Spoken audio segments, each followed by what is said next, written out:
Guys, Aaron Shriver, Melodies and Memories Music Media. I'm here with the one and only Steven Wilson Jr., man. Like I said, thank you so much for spending some time with us, dude. We've been a fan. We crossed a couple of years ago and on Zoom, and now here we are in person, finally getting to meet. Dude, correct. Country Thunder, you're here today, but I kind of want to still focus on the album, man. Son of Dad, we're coming up on about a year on that album. And the buzz just keeps going and going and going, dude. When performing songs like those on Son of Dad, how do you balance deeply personal elements with creating something with a broad audience can connect? Like with these kind of shows, like we were talking about your Shuba show, you kind of were able to connect with that audience. What do you bring to the festivals?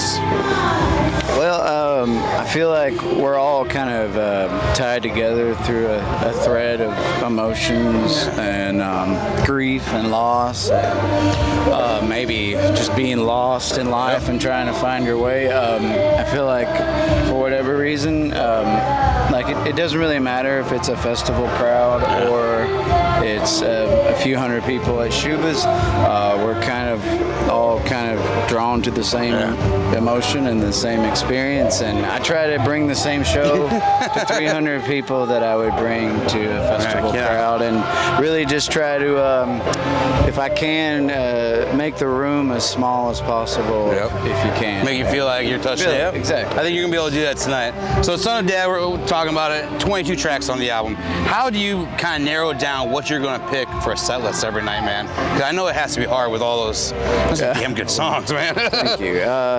It's tough. Yeah. I basically just pick randomly. I don't know. Like See how the days feeling? Kind of and we at a festival we'll probably keep it more upbeat, so I won't play like too many like just gruesomely sad songs, but I will play some sad ones. Don't get me wrong. The Devil's one of my favorite songs on that album. Where did that song come from, dude? For you? That song woke me up in the middle of the night.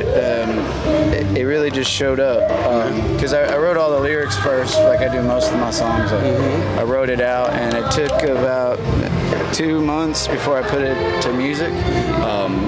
So it started off as a poem, like most of my songs do, and it just showed up at 3:33 in the morning, and I wrote it all down and then put it to music later, and it is probably one of the most defining songs of my artist career. Like if I had to pick a song that basically sums me up the best, I feel like it's that one, and that's the very first song I released. It's kind of the song that started all of this. Started all for you. So yeah, that song's very special to me because it really began all of this craziness.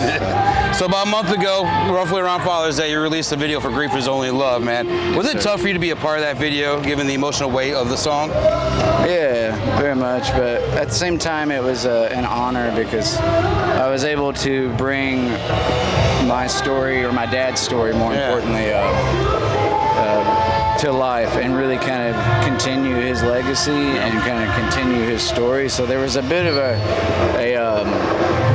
revival that kind of came with it. Kind of closure almost, or full circle in a way. Yeah, and it kind of just, I don't know, it kind of brought him back to life for me in a weirdest way. And yeah, the experience of that video is very true to the experience I had with losing my dad. I said goodbye to him on the phone while I was driving, and I really wanted to capture the intensity of that emotion in a different way. And it was a hard one to put together and watch, but also a very cathartic and healing one to, I love it, man. To finalize. It's one of my favorites. So we talked a little bit about the Shuba show. I wanted to bring it back because when you were on stage, I kind of crowd watch every now and then, but when you look into the crowd at nights and you see people maybe singing back, or maybe tears coming down, or maybe a father-son or a father-daughter duo, I mean, what's going through your head knowing your music's doing that to people these days? I try not to let anything go through my head because I kind of break down if I think about it too much. Yeah, it's really special to me, and it's not something I ever take for granted. It's an answer to a prayer that I never knew I needed to pray for, and So really, it's my dad's work, and that's really what gives me the greatest joy about it. It's like I feel like it's a product of his labor. Yep, I love that, man. So you get ready to take the Son of Dad tour on the UK. A lot of the venues you had to upgrade because the tickets were selling just outrageous, man. How are you preparing for this tour, or this part of the tour? Are you tackling it any differently, or seeing that now you're getting even more bigger crowds and growing and seeing everything grow over the years? No, it's it's the same show, but it'll get bigger. And this will be a full band show. The show that you saw at Shuba's was just a duo show. Yep. So the band gets bigger, the band gets louder. The rooms get louder. That's about the only difference. But the emotion is there, and I'm just here to tell the story. Yeah, man. I don't really think about it much more than that. Well, I know when we talked a couple years ago, we talked about pressure. 1994 and how I just related to being like a kid with the headphones on and Nirvana playing through them, and on my bedroom floor. It was just really cool to be hearing those kind of songs, man, connecting with them. So over the years, Thank you. It's been cool to see you grow over the last 2 years. And as an artist, Thank you, our man. final question, man, how do you stay grounded and maintain your creative vision amongst all the increasing popularity? Because you've been growing the last couple of years since we talked the first time, man. How do you stay grounded with all that? Drive a Jeep with no air conditioning. That's how you do it.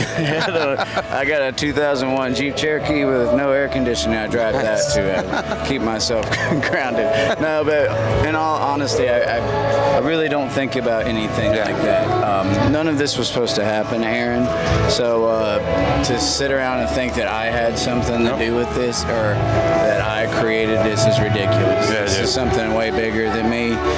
All of these songs are gifts, and this experience is a blessing, just like life. And I'm really just here to experience it. And like I said, I'm not supposed to be here. So it's all an anomaly. I'm living within an anomaly. So it's already wrong. So it can't get any more wrong. Yeah, but a lot of us get through some tough times, though, man. Thank you for Son of Dad. That album, honestly, is one of my favorites. I think it's going to be an iconic country album, or iconic album for years to come, man.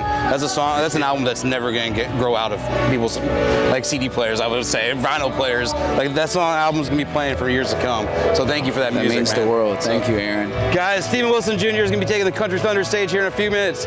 Thank you.